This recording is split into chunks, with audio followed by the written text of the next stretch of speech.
Thanks for watching. Don't forget to like, comment, share and subscribe to اللهم صل على محمد وعلى آل محمد كما تحب وترضى۔ داعی اعظم صلی اللہ علیہ وسلم دعوت و تبلیغ کے بعد اپنی بیٹی حضرت فاطمہ رضی اللہ تعالی عنہا کے گھر تشریف لائے۔ جسم غبار آلود ہے، تھکاوٹ کے اثرات نمایاں ہے اور جسم کے بعض حصوں سے خون بھی بہہ رہا ہے۔ آپ نے اپنی بیٹی کو کہا، فاطمہ ذرا میرے سر کو تو جھاڑ دو۔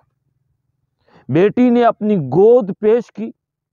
رحمت عالم صلی اللہ علیہ وسلم نے اپنا سر مبارک بیٹی کی گود میں رکھا۔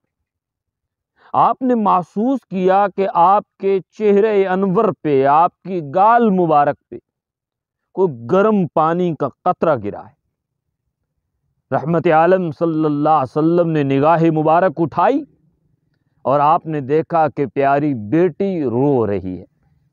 ایک باپ کی حیثیت سے برداشت نہ ہو سکا، اٹھ کے بیٹھے، پوچھا، فاطمہ خیر ہے؟ رو رہی ہو؟ طبیعت ناساز ہے؟ علی نے کچھ کہا ہے؟ ذرا اپنی پریشانی سے آگاہ تو کرو۔ حضرت فاطمہ کہنے لگیں، بابا جان صلی اللہ علیہ وآلہ وسلم کوئی بیماری نہیں ہے، علی نے کچھ بھی نہیں کہا، کوئی پریشانی نہیں ہے۔ آپ نے فرمایا پھر رو کیوں رہی ہو؟ کہا رو اس لیے رہی ہوں کہ میں نے جب سے ہوش سنبھالا ہے میں اپنے باپ کو اسی حالت میں دیکھ رہی ہوں۔ کبھی پتہ چلتا ہے کچھ لوگوں نے پتھر مارے ہیں، کبھی پتہ چلتا ہے کسی نے راستے پہ کانٹے بچھائے ہیں، کبھی پتہ چلتا ہے کسی نے اوجری پھینکی ہے، کبھی پتہ چلتا ہے کسی نے آپ کے صحابہ میں سے کسی صحابی کو شہید کر دیا ہے، کبھی پتہ چلتا ہے آپ کے خلاف قتل کی سازش ہو رہی ہے، کبھی پتہ چلتا ہے کہ آپ کو ہجرت پہ مجبور کیا جا رہا ہے۔ ایک بیٹی کی حیثیت سے بس آج برداشت نہیں ہوا اور یہ سوچنے پہ مجبور ہو گئی اور آنکھوں سے آنسو نکل آئے کہ میرے باپ کے ساتھ آخر کب تک یہ ہوگا۔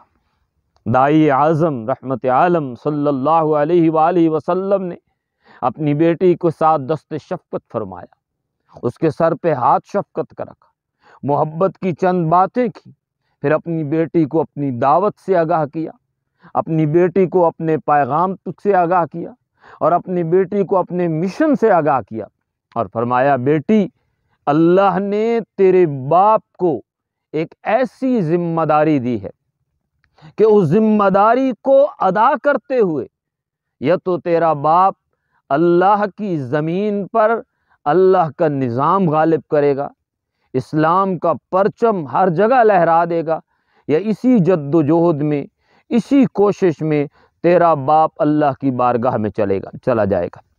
ان دو راستوں کے علاوہ کوئی راستہ نہیں، یا تو اللہ کی زمین پہ اللہ ہی کا حکم، قانون، نظام نافذ ہو جائے گا، یا تیرا باپ یہ جد و جہد کرتے کرتے اس دنیا سے چلا جائے گا۔ اور جب تک یہ نظام نہیں آتا بیٹی، یہ گالیاں تو سننی پڑیں گی، یہ پتھر تو کھانے پڑیں گے، یہ کانٹے تو برداشت کرنے پڑیں گے، یہ شہادتیں تو دیکھنی پڑیں گی۔